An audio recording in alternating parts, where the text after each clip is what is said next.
Rally ni Trump ay naganap sa Butler, PA, mga 30 milya hilaga ng Pittsburgh, sa Butler Farm Showgrounds, 625 Evans City Road, mga 5 milya mula sa downtown Butler. Matalino ang shooter na si Thomas Crook, kaya pinarada niya ang kanyang van sa Lawrence Ave. Pakaiwas sa pulis at Secret Service mula investigasyon at pag-check.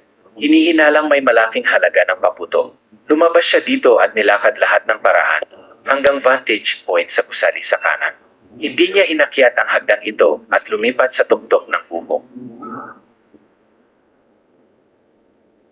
Upang matulungan kang mas maunawaan, tingnan natin ang pangunahing posisyon ni Trump sa entablado at ang taga-baril.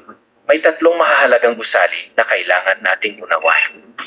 Ito ang yugto ng Trump at sa itaas niya ay ang seksyon ng madla na may piling bilang ng mga tao. Napakahalaga rin ng istrukturang ito dahil dito matatagpuan ang Secret Service. Sa wakas, mayroon kaming gusaling ito kung saan set up ng taga-baril ang kanyang sniper lokasyon.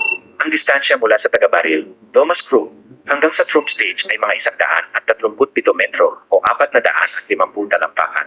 Samantalang ang distansya mula sa taga-baril hanggang sa Secret Service sniper ay nasa 134 metro o 440 talampakan.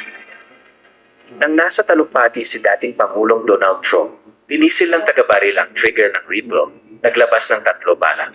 Isa sa mga ito ang tumama sa tenga ng dating Pangulo. Sinundan pa ito ng 5 tama ng baril.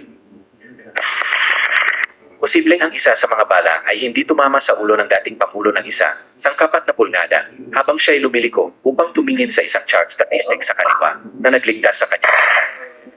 Mula sa tuktok na ang ulo, ganito ang hitsura kapag inulit ang pag-play kung paano nakaligtaan ng bala si Mr. Trump habang inilipat niya ang kanyang ulo sa huling milisekund.